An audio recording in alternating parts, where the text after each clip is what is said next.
Should we pause the recording? Yeah. Just don't forget to. Okay, it's recording. I don't have to do anything there. Yep, text me if you need anything.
So, Rudy, I made you a co-host.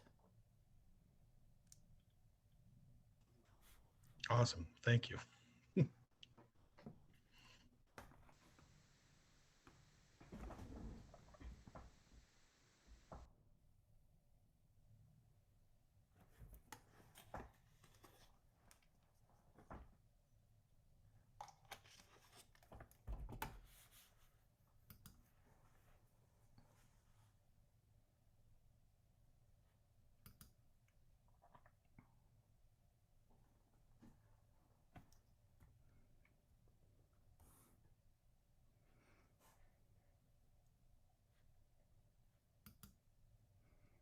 Were you able to share it to your page?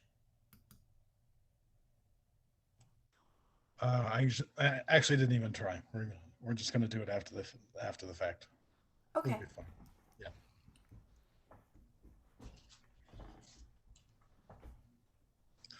I see lots of folks who I invited on who are showing up, which I'm thrilled to. Hi, everyone. That's awesome. Yeah.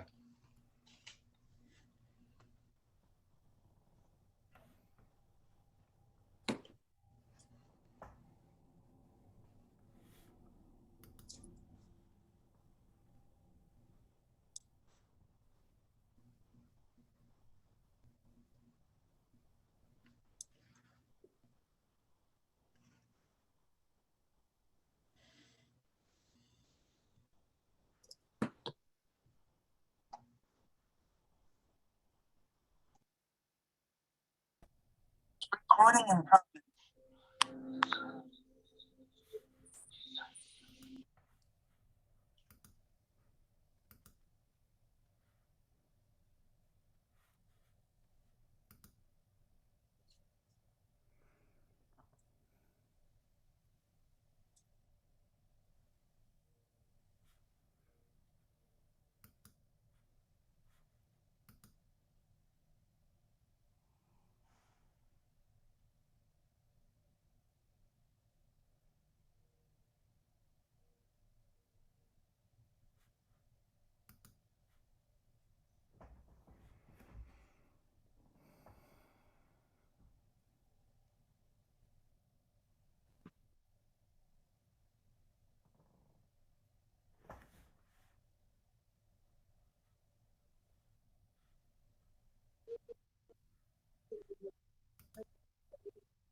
Recording in progress. Day. Folks, as you get Topics in, if TBD. you can just Usually those are very fluid and not as structured, so I may not have any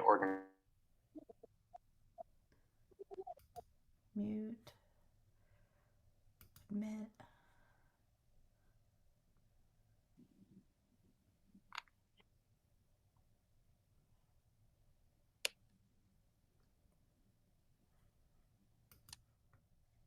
Okay.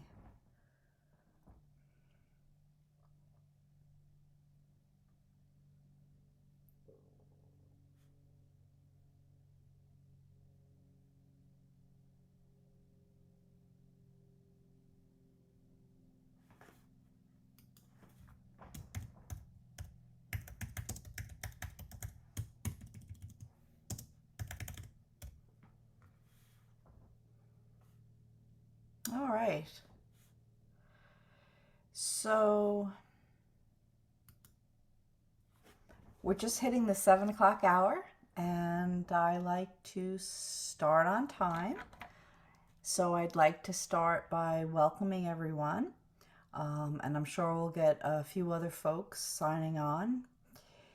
And be so kind as to mute yourselves so we can avoid any background noises. Of course, let's say a prayer that one of my critters, since I can't mute myself, doesn't have a hissy fit and start barking. Tonight, well, first of all, let me introduce myself. I see a lot of Rudy's followers. Thank you so much for taking the time to come on. I see some folks that I know as well. My name is Brook, and I'm a psychic medium down on Long Island. Also a healer, trance medium, and developing physical medium. I like to have a show once a month using the Zoom format and bring on my colleagues. And I've known Rudy for a couple of years. He and his late husband took pity on my daughter and I when we were up in Lilydale. And it was just the two of us. I was teaching and she was too young to stay home alone. So they would invite us to join them for dinner, etc. And it was quite lovely. So we go back a few years, and I asked Rudy if he would be so kind as to come on, because I feel that right now we need a lot of healing, not only around the world, but I think individually to help shore us up, because most of us here are sensitives. That's what draws us to these topics, and we're getting bombasted, as they say, if that's an actual word, with all these energies and these crises. And, it's time that we need to learn self-healing techniques if we don't already know some.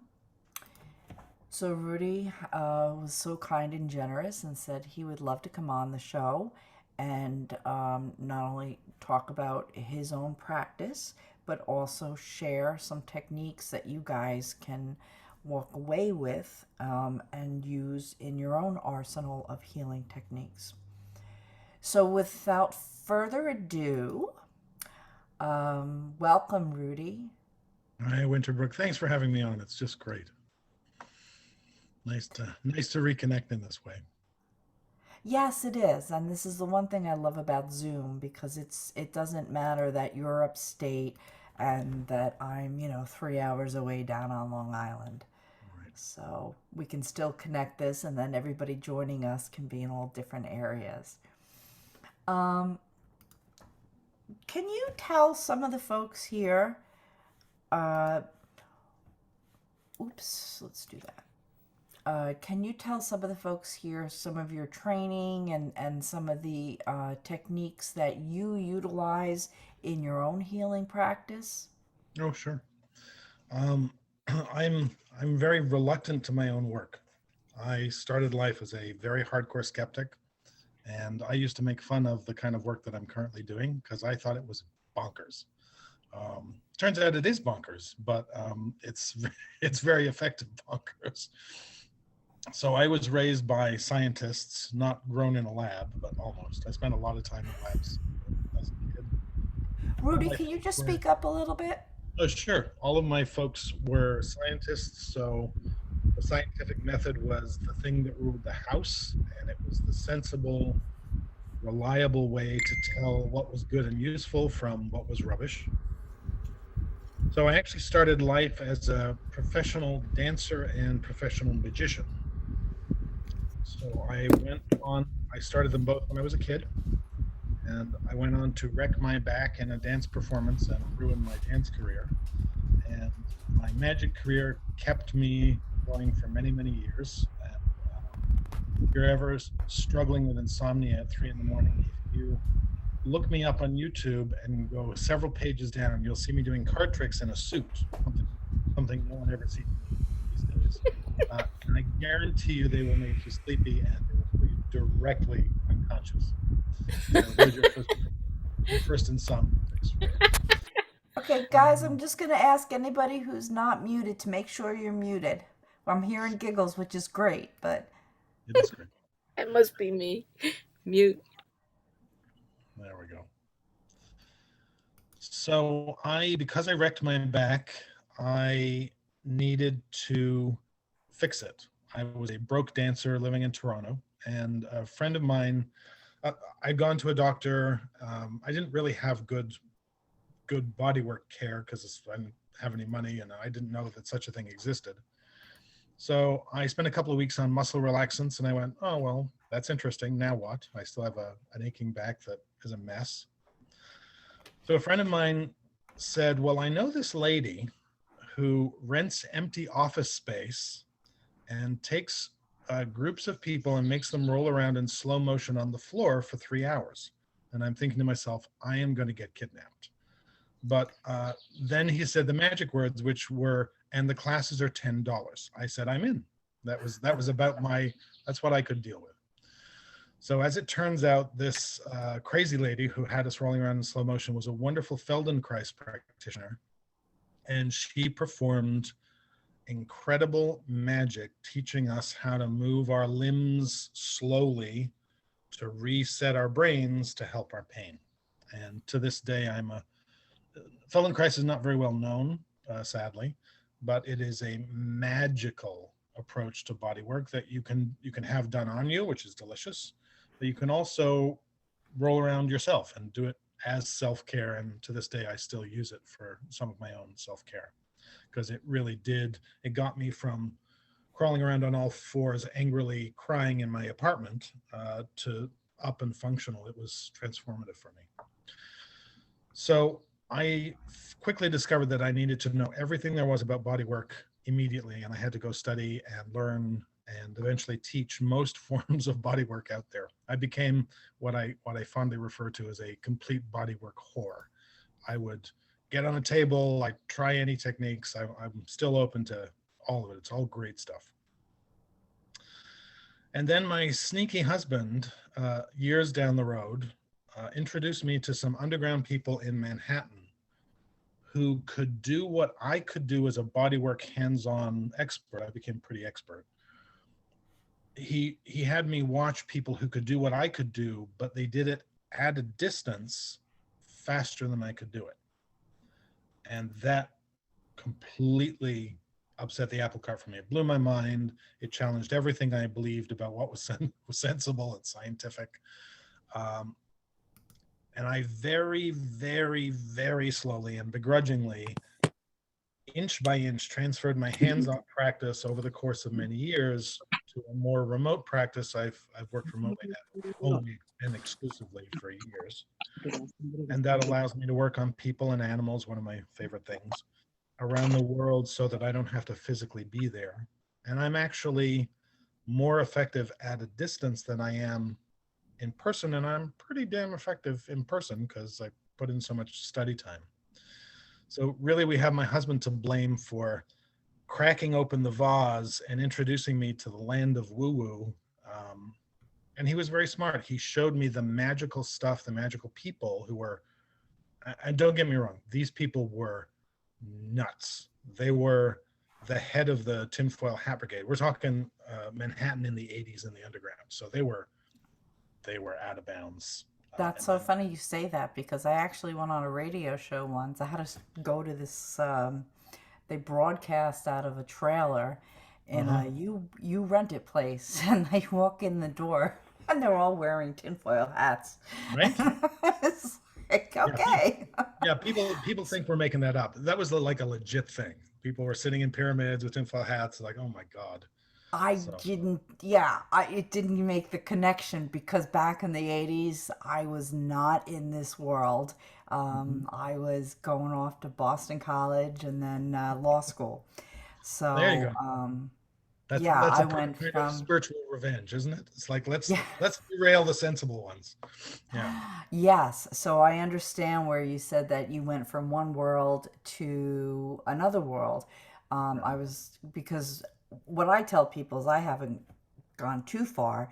As an attorney, I help people write their wills and trusts and wrap up the affairs of the dead. As a medium, I wrap up the affairs of the dead. So I just handle it from a different angle. But That's wonderful. yeah, it is a big jump to go from corporate um, Yes. thinking, the way they think to metaphysical. Yeah. It can be a little scary sometimes. So that's really fascinating. And now you're using your remote healing Mhm. to this day, Right. and where how can people reach you if they wanted to experience or try it? Sure. The best way to reach me is always to sign up for my private newsletter through any of the three main sites I have. I should have one site. I have three, and all the web addresses are too long. But here we go. They are rudyhunter.com. That's me. And then there's huntershealingcalls.com. And then there's also the ashworkerstraininghub.com. And if all that is too many .coms, because it is too many .coms, folks can just punch me up in YouTube. I'll pop up there, and everything is designed like a Hansel and Gretel trail to lead you back to the site so that you can get on my list. I I get a lot of flack from peers saying that I give too much good stuff away for free, but I don't care. It's my pleasure and delight because, as you rightly point out, not only do we all need that, but we need it at 3 in the morning. And there are times in history, now is one of them, where we all need it. We all know we are all suffering, and we all know people who are suffering. So there's no shortage of this need to have tools and techniques and crutches to lean into while we're getting our sea legs back under us, because we all struggle. And if you look around over the last bunch of years, you'll go, huh, it's not just me that is feeling weepy and angry and upset and out of control and nuts. Oh, absolutely not. And I think, I do strongly believe in like attracts like, and everyone pretty much on this gathering tonight, I'm sure, are sensitive to energy Mhm. or will become so. And it's just the energies are so rough right now. There's, They are. you know, just people are angrier. I'm noticing if I'm driving somewhere, I can't believe how angry people are and they're driving crazy. We got war going on, Yep. fears of all that. And those types of energies and emotions that are associated with them are so draining. Mhm. So you're right. We do need tools and techniques to help ourselves as energy beings. Yep. And it doesn't take away from working practitioners. I kind of concur with you. I know some of those practitioners that say, "Oh, stop giving it away," right? Because the fact is, we're still going to want our one-on-ones, etc. So, as we're parlaying into this, do you can you perhaps talk about one of the techniques, Sure. maybe like helping another? And we were talking about that before the show. Yeah. There's there's a very subtle, powerful idea in most healing techniques, and that is that when we work on somebody else, we work on a cat, a dog, your mother-in-law, your neighbor, the UPS driver, whoever it is that we work on, we are always, even though our heart is focused on helping that person or that animal, we're always receiving the work first. So the line is the work comes through us as a channel or as a vessel or a vehicle to be to help the other person or animal light up. So when we're giving a treatment, or we're doing prayer work, or we're doing energetic work, and I'm going to teach folks tonight some neat short stuff, you're getting the benefit of it as it's in real time as you're doing it. This is why we feel better. Well, this is one of the reasons we feel better when we help another. It's not just that we're in gratitude, we're in charity, we have an open heart, we get a chance to express our love. All of those things are always true when we're working with somebody else. But that cannot be expressed through a heart that is closed and hardened and tight and defending against the world. So it's a sneaky backdoor way to open us up to be more loving by having more healing energy running through our system. That's a major reason that we feel good when we help. I mean, there's lots of great reasons why that's true. One of the best things to do when we are not in the mood to help somebody is to go help somebody. Because of that very function. It works in both directions, or it works in neither. So if you're cranky and grumpy and you feel yourself pulling away from the world, like I'm the only one that ever happens to, and you're noticing, it's like, I want to like hide in my place and drink coffee and watch Netflix until I'm dead. You know, one of those moods. That's a really good time to notice that it's time to go work on a dog, which is always my first maneuver, or work on your family, or work on a stranger. Strangers are usually better than family. Go work on a stranger. Go help somebody feel better. Do some prayer work, do some energy work for somebody who's asked for it. And in literally a couple of minutes, that starts to change the whole dynamic in you, because it has to come through you, and in that person or animal. But let me give you some fiendishly simple approaches. I am extremely opinionated about, and I'll tell you in advance, don't bother me sending emails about this, because I won't ever back down from it. I believe, and I'm not the only healing teacher there is, and lots of people believe other stuff, and that's fine. I believe that if you want to help somebody, you must have their direct, conscious, verbal permission. There are no exceptions. And the only exceptions that there are when someone is incapacitated, unable to speak or acknowledge. And in which case you go to the legal guardian and get their permission or not. Those are my severe rules. They are not for everybody.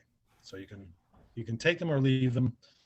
The reason that you ask for permission is the same reason that you ask for permission to serve people a piece of cake, or to put food in someone's mouth. It would be pretty rude if you walked up to a stranger with a piece of cake without asking them and shoved that cake in their mouth. Cake is good. Everyone loves cake. But it's really creepy if you approach a stranger and try and shove cake in their mouth. It's my personal opinion that if you don't ask permission, you're shoving cake in a stranger's mouth. I will leave that. You can email me later. So as long as you have permission to help somebody, you can go for it and do fancy techniques, simple techniques. I'm going to teach you some of the sneakiest, shortest techniques right now that will make a massive difference, because you're going to stay out of content. And by content, I mean you're going to stay out of trying to fix or change an issue for someone, and you're still going to help them. So let me teach you a couple of things, and I'll tell you what I mean specifically. So the first thing is one of the largest forces that exists is life itself. I'll say that again. One of the largest forces that exists is life itself. Life is what makes the flowers bloom. It's what what makes puppies grow. It's what makes scars heal. It's what makes people feel and get better. No life, no healing. So one of the ways you can harness life really easily is by, I know it sounds crazy, but welcome to crazy, is if you trace the number 18 over something that needs more life. I'll say that again. You trace the number 18 over something that needs more life. So let's take a really easy example. Let's say your shoulder is aching. You've rubbed liniment on it, you've stretched it, you've had somebody pop it, you've tried a brace, you've taken a pill, and some of those things may or may not have helped a lot. Maybe they've helped 50%, but you still got 50% of an achy shoulder. You have nothing to lose, so you're going to try this crazy suggestion. While I demonstrate this, you might want to pick a part on your body that you can reach easily and do this with me because it's really fun. My left shoulder happens to be a little achy, which is why it came up.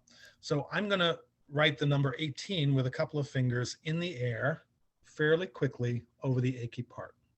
So I recommend, so that I'm not the only lunatic on here doing this, that you pick a body part that feels a little achy or uncomfortable and do this with me.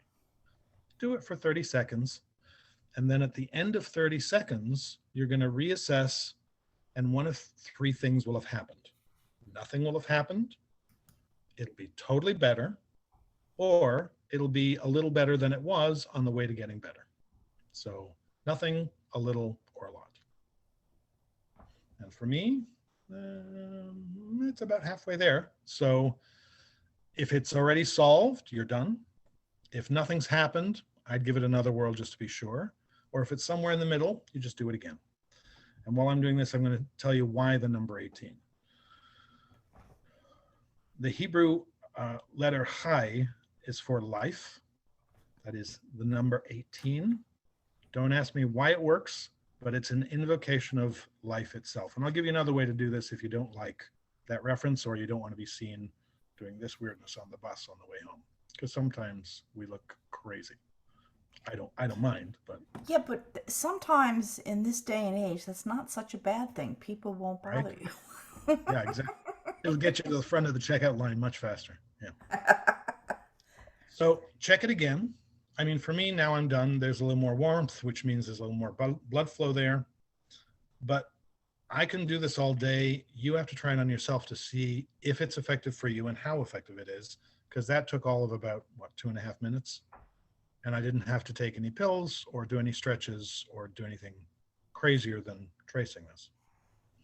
I don't know about the rest of you, but I had an area in my body that was bothering me, and I just tried it, and Rudy, it worked.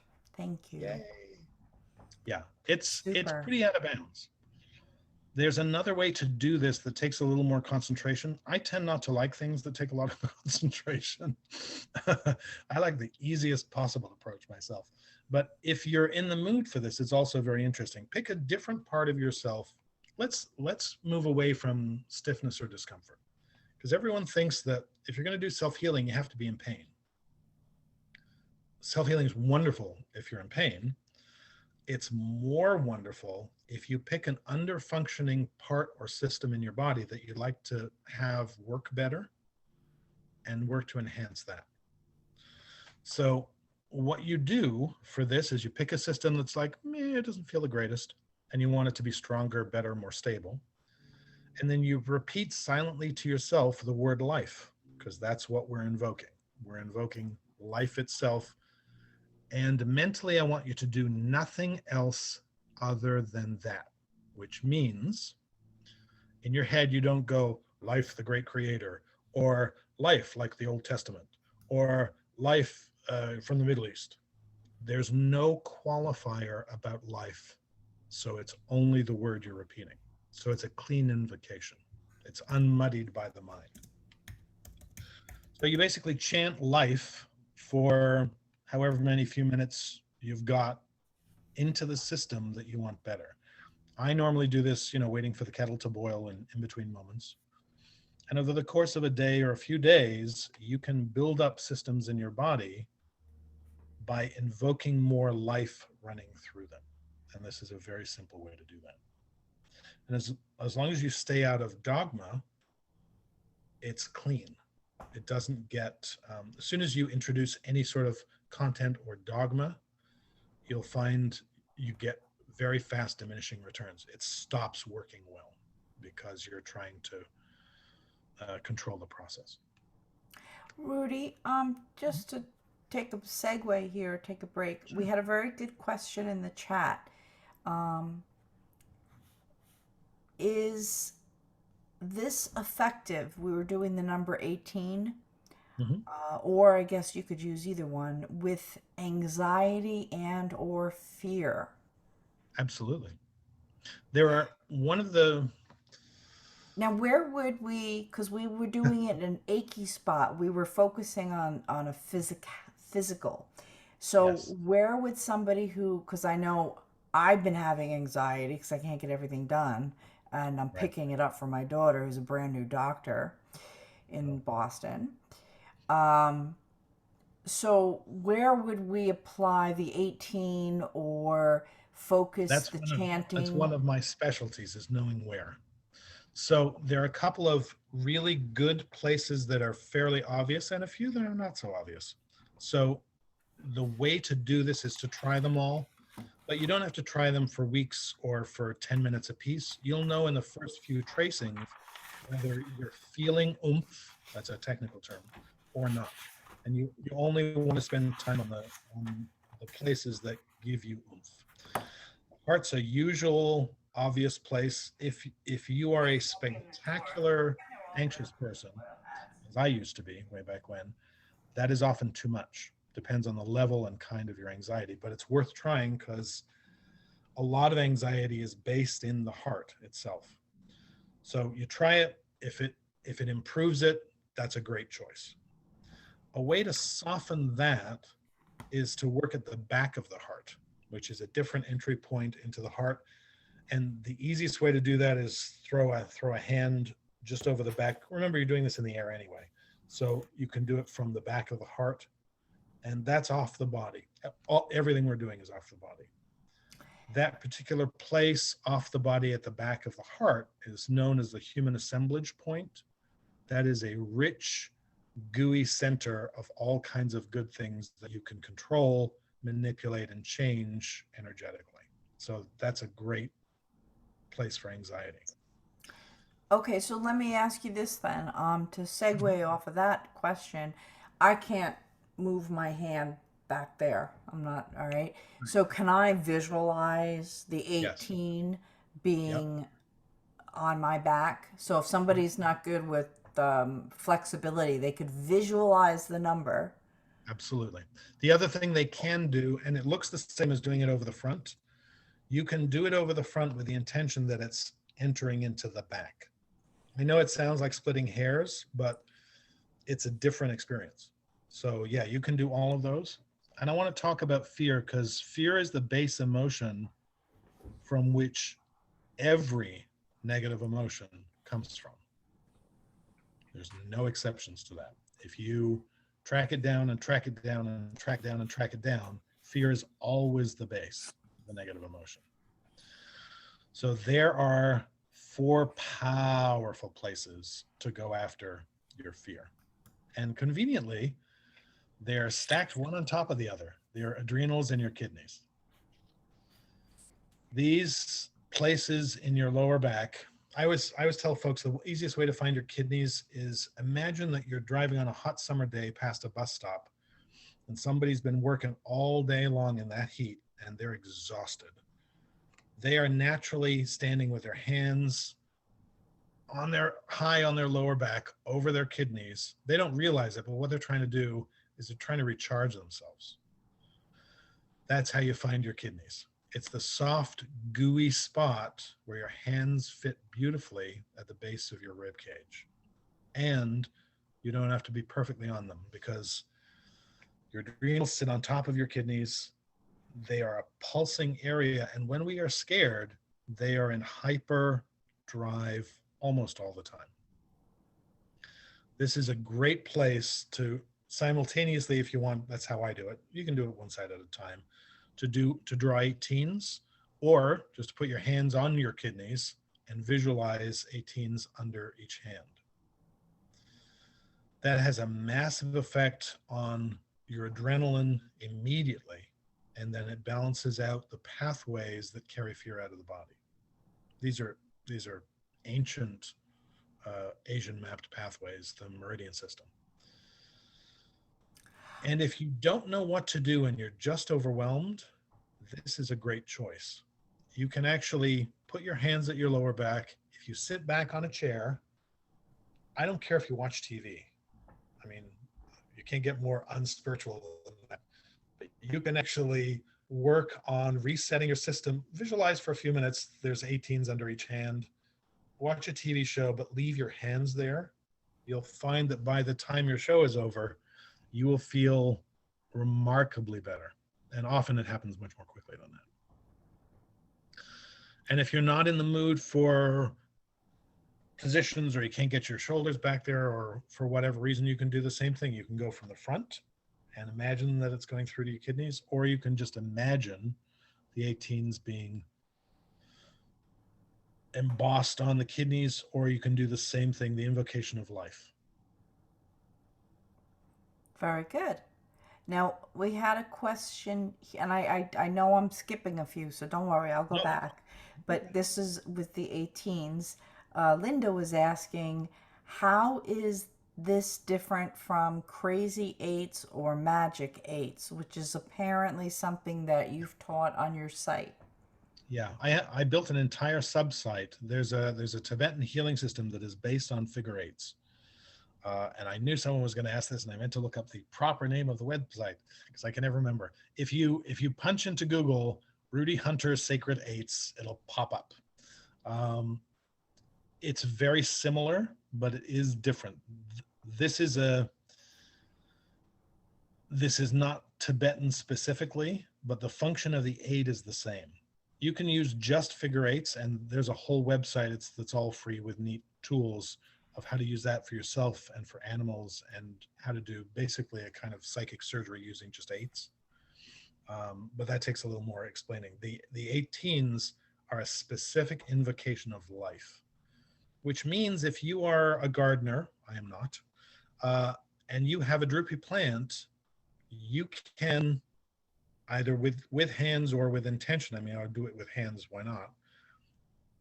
You can invoke life itself into the plant more fully. And it's a really good demonstration for our brain that thinks, that part of our brain thinks this is nonsense. I mean, we're functional adults. Part of us thinks this is crazy. Even if it works, we still think it's crazy. So if you revive a plant by invoking life, it's very hard to scoot around that in your brain, because you will have seen the effect so clearly. And as you know, plants like to be talked to, sung to. They are very responsive. Same with animals. So I do a tremendous amount of work in animal refuges and rescues where all the animals coming in the door have a horrendous history. So I work with fear in those animals. I work with a lot of fear biters, dogs specifically. So I have really good neck recoil, because I usually work on a dog's rump first. They usually put their hips in my hands as soon as they meet me. It's I don't know. It's a thing they do. It's just like, oh, it's the hip dude. It's like, boom, here you go.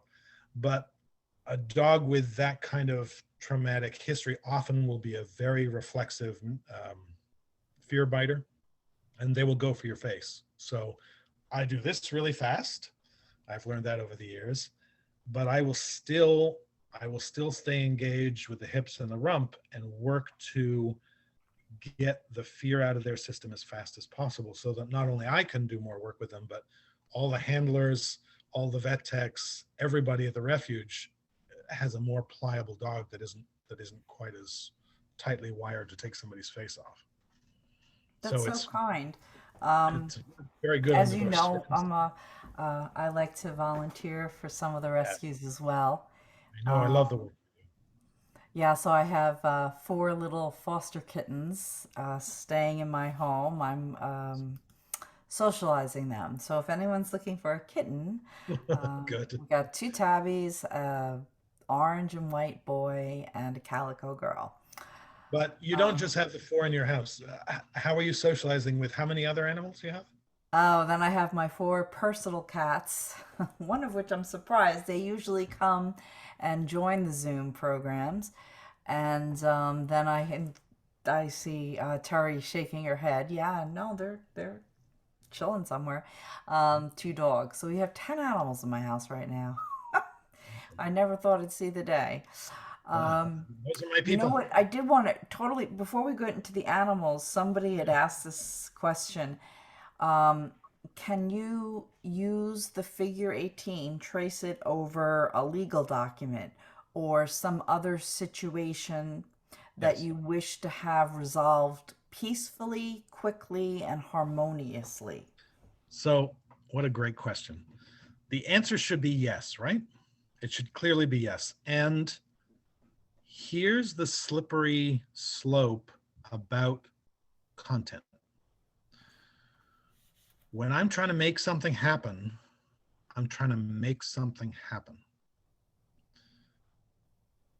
The best work, and when you're invoking Chai, when you're invoking the 18s, all you're invoking is life itself, not life with a particular outcome. And it's so hard to tell people that it's not the highest choice because you're using an egg beater to try and build a table.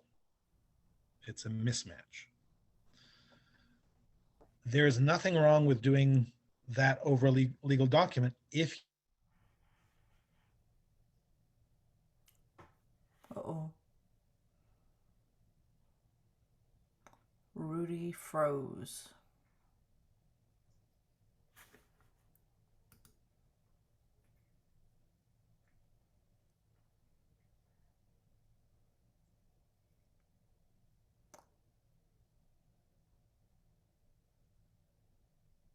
Okay, so I'm sure he realizes he's frozen and will probably sign in again. So stay tuned, stay with us. Um, okay, SJ, Sarah James is suggesting the one thing you can't do is wave your hands a lot. Um, I'm not sure if, yeah, he's out and he'll probably be signing in a second. I use my hands a lot, but his connection in the woods, as beautiful the woods may be, is not the strongest. So it was been holding up pretty good.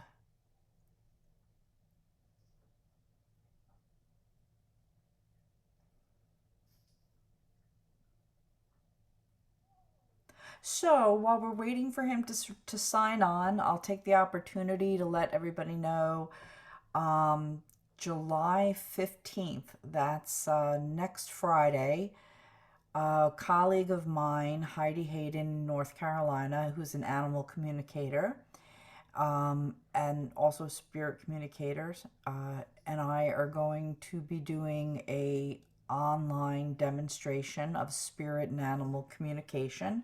It's only $20.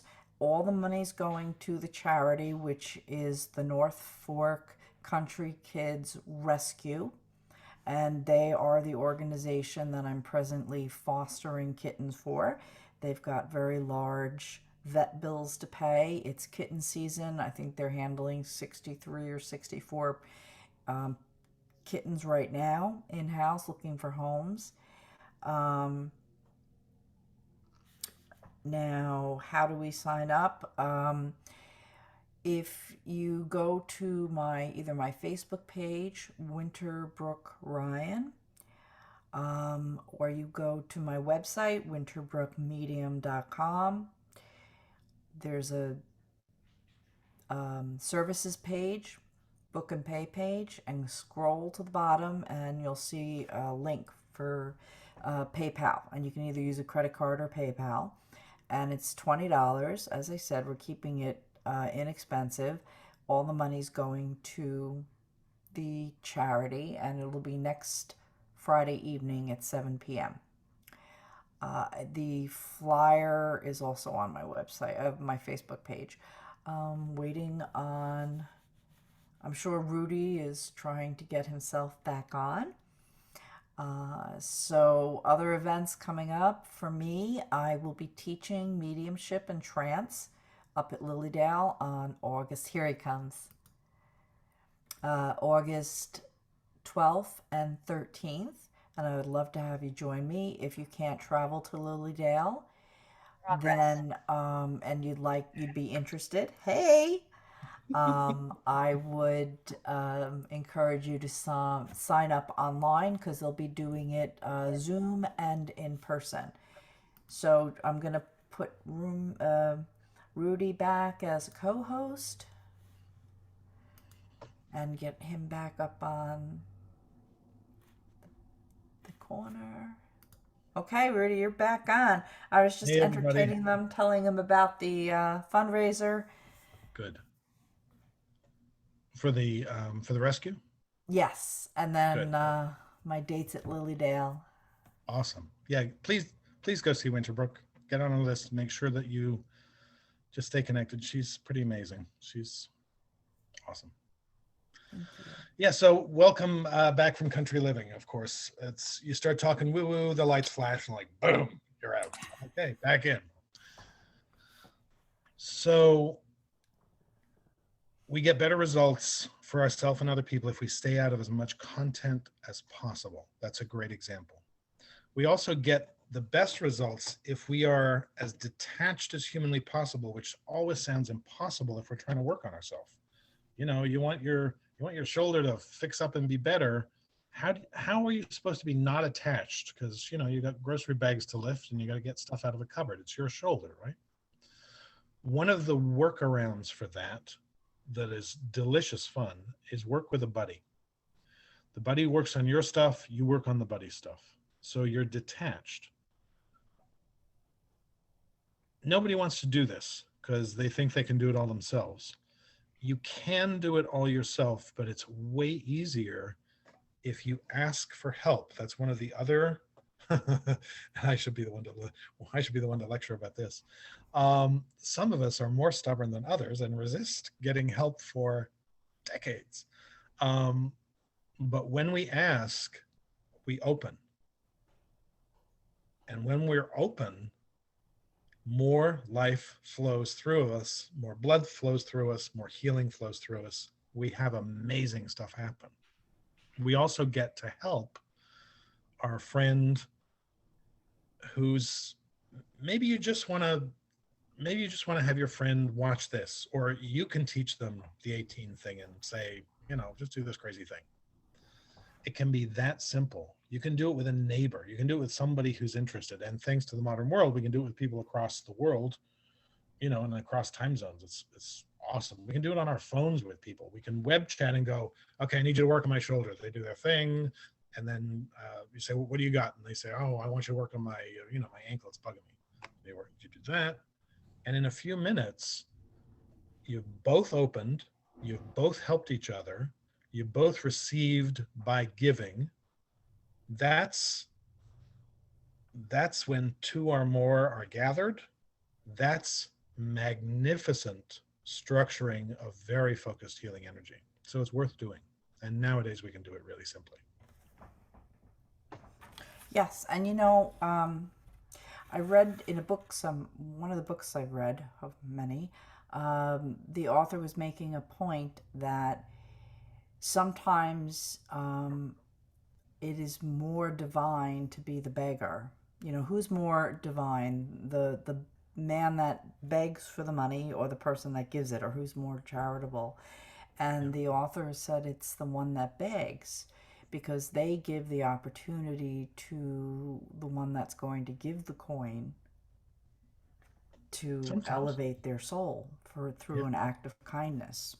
Yeah. So it's very important that you ask others for help and give them the opportunity to elevate themselves.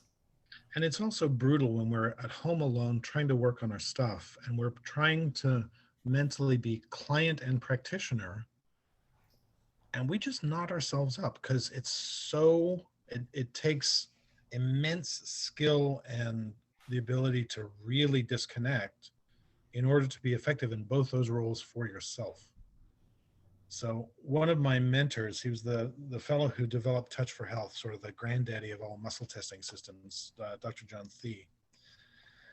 I learned a ton from him. I got to study directly with him for about 100 hours before he passed, and he was an amazing teacher.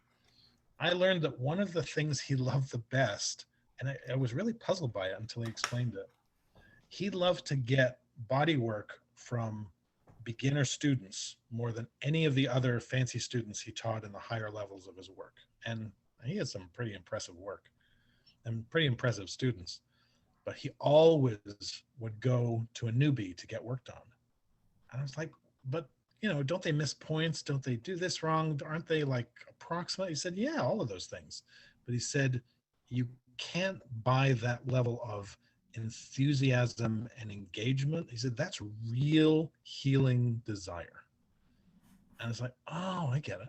Okay. So something I always remember of some of the many things I remember about him, but I do the same thing. When I'm training people, I love to ask for help from newbies, because newbies walk in with beginner mind or a crap load of other stuff stuffed in their head that is irrelevant to what I'm teaching them anyway. So it's pretty much beginner's mind too. And they're just focused on wanting to help. It's like when your puppy wants to come and snuggle with you. They just want to snuggle with you.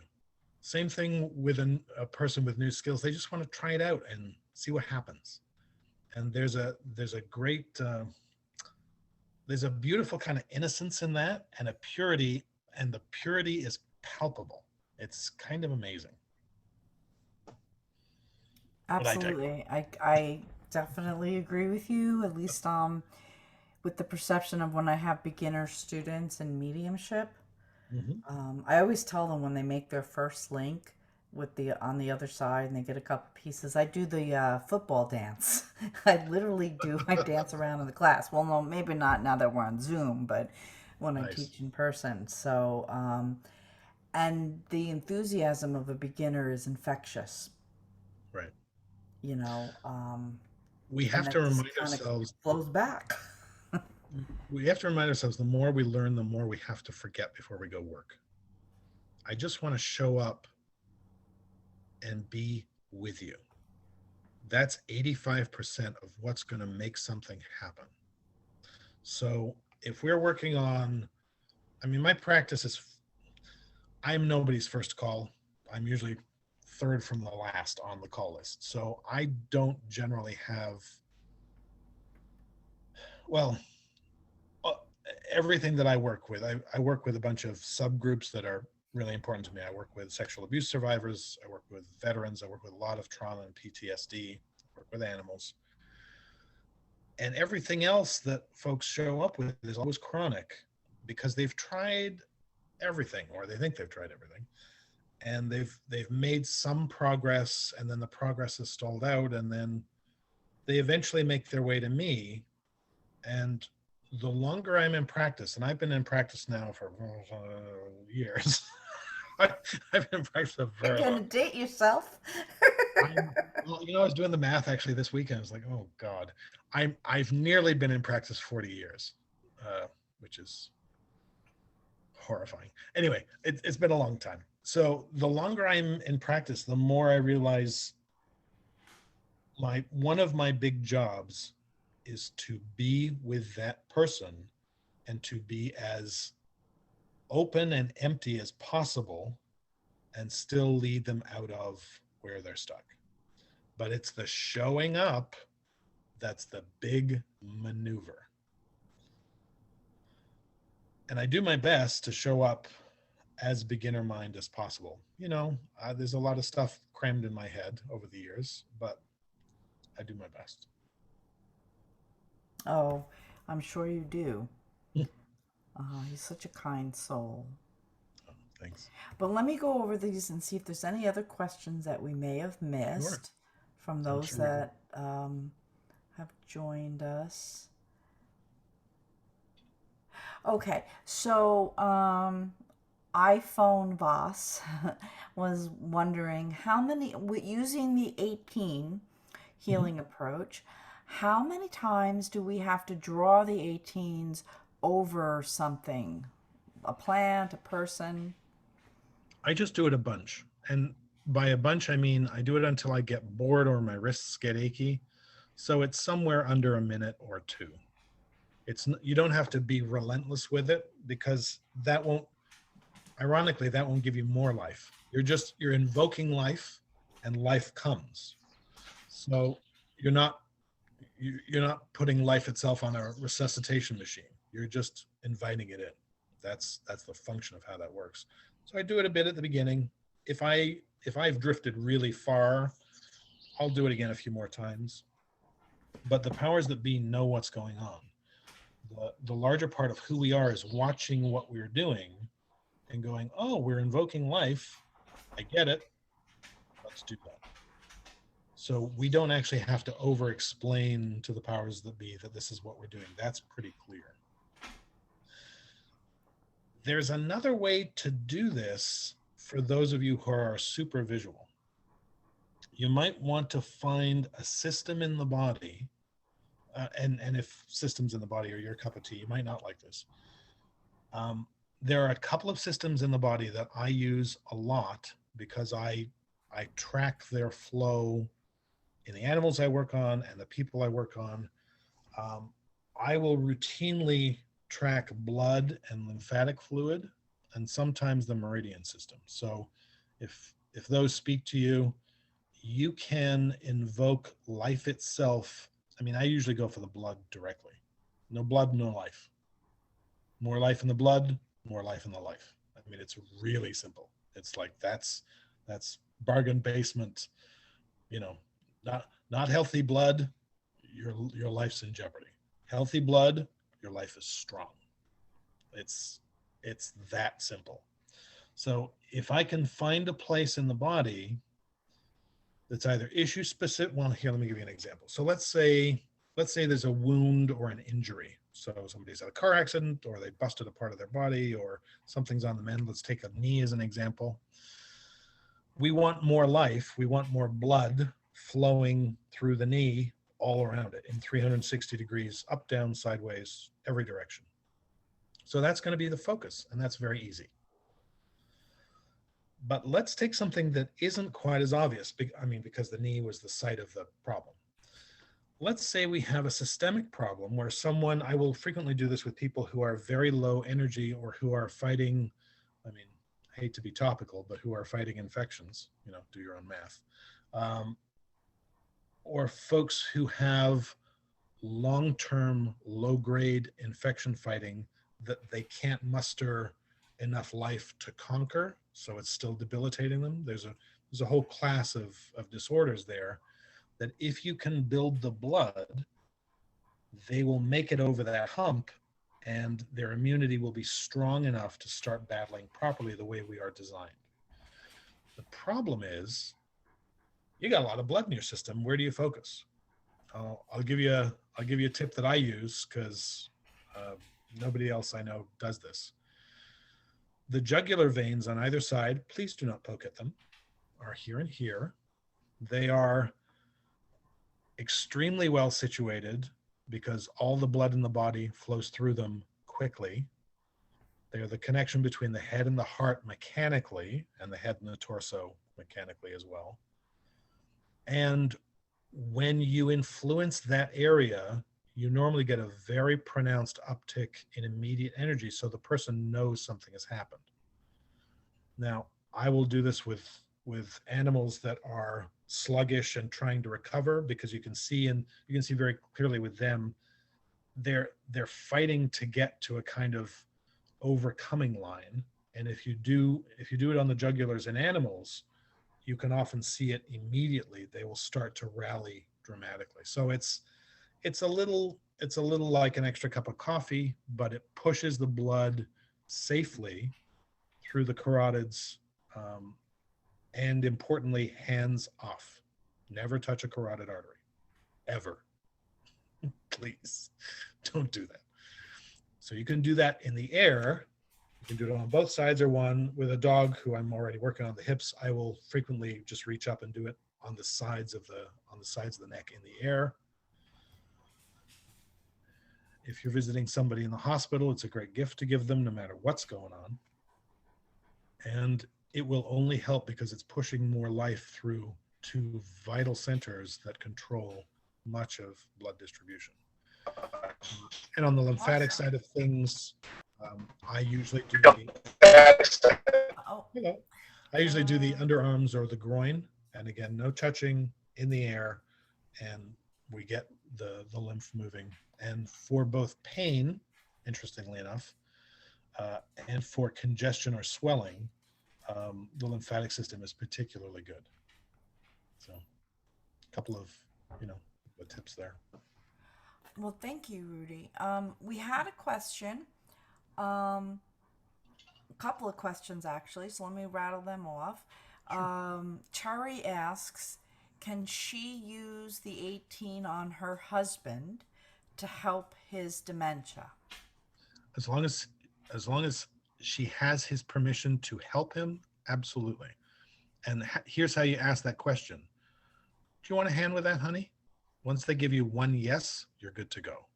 Or, shall I pray for you? Once you get one yes, you're good to go. Or, can I send you some good thoughts? Once you get a yes, you're good to go. As long as there's permission, yes. Okay. And if she can't get permission for any reason, most people won't do this. They'll just look for permission to not get permission from someone else. But if you're trying to get it from me, what I suggest to folks do if they can't get permission is do it on yourself and watch the environment of your life start to change, including that person.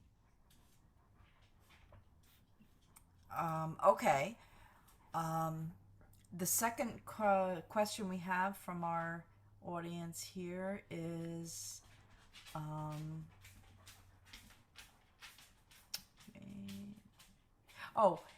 how can we use this to lose weight? It's a good question. Because obviously if we're overweight, that's affecting our healthy organs, right? Yep. I'm probably not the best person to answer that, having fought with this issue for most of my adult life. When I get into trouble with my own eating and food, I remind myself that on the food side of things, food is a substance, and like every other addictive behavior, it is never, ever the substance that is the perpetrator. It's always the anxiety that's driving the behavior. So I will do work for myself on anxiety. That's very helpful. For some folks who are allergic overweight, which is a real thing, they're eating foods that they crave and enjoy and are death-defying allergic to. I usually put those folks on a very irritating 10-day cyclical eating program so they can find out what is the poison that they're ingesting 3 times a day that they can't live without that is making them toxic. And then work on the cravings for, there's Kitty. Work on the cravings for We can't have one of these shows without him making an appearance. Oh. What is his name? This is Rumi. Oh, personal hero. Good. You know why he's named Rumi? No. I was going to actually name him Odin to go with his older sister. And Tony Stockwell, our mutual friend, was having a Rumi phase, and he was sending out thoughts of Rumi. And I picked it up, and I said, Spirit wants me to name my new cat Rumi. Okay. Nice. So if I hadn't overheard Tony halfway around the world, the cat would be named Odin. But anyway. Rudy, we have a question. How about, which actually goes into the weight question, because some of us, myself included, is this have the menopause this question? Little thing called menopause. Right. So menopause is a gigantic term for a whole bunch of natural things that happen. So there are 25 different parts to this. It depends what's out of order, doesn't it? For some folks, there are so many symptomatic expressions. We could chase those round and round and round. Finding out what's at the heart of each person's individual menopause. I mean, here's my fun menopause story. I had my first hot flash when I was 14. I've had hot flashes my entire life. And when someone tells me, you know, they're up at 3 times a night changing the sheets, I did many years of that myself. So I know. Hi, Kitty. I know bits and pieces of all of that.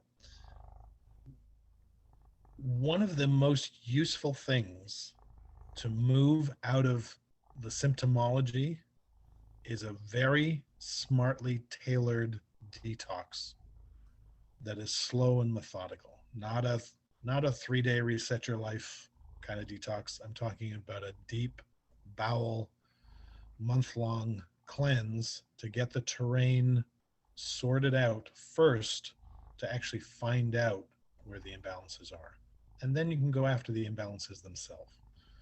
But it's such a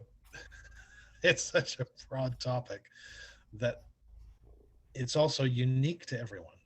So it's a very hard thing to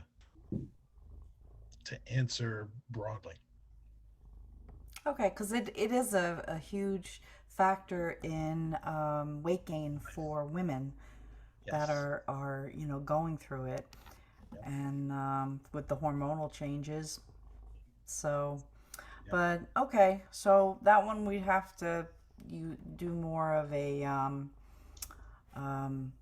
in-depth study. It's so funny. And I have to laugh because you're only the second fellow I've heard say had hot flashes. The first was my ex-boyfriend who sat in class with me, Mm-hmm. because he was very empathic and he was learning to do healing, and he kept picking up other people's experiences. And he was sitting next to a woman going through menopause, and we'd be in the middle of the meditation and she'd have a hot flash and he'd experience it. Oh yeah. So you've got it. You're only the second man I've heard say they've had hot flashes. So that's interesting. Yes. Um, We all get certain gifts coming in. So, so anyway, but we're getting to the close of the hour. Listen, Rumi really wants to be on camera. He does. You know, usually when I do these things, he's hanging around with my classes. And then on Tony's, once on Tony's class, he joined the class and he hung upside down from the top of the roll top. So you just see this little cat's ears upside down. It was pretty funny. Could you please repeat your websites for everyone? yep. So the 3 are rudyhunter.com, huntershealingcalls.com, and the ashworkerstraininghub.com. And folks can also just go to YouTube, punch me in, and it'll lead back to the sites. If you get on the private newsletter, that keeps you in the information loop for absolutely everything that's coming down the pipe. So Awesome. And Rudy, are the 3 websites connected? Like if they can't remember, but they can remember yes. rudyhunter.com, Yeah, they it's can built just like a go treasure there map. and They're built so that you'll get everywhere eventually. awesome. So I want to thank you for coming on tonight. I want to thank everyone that joined us. Yeah, thanks. I'm not doing any shows for August.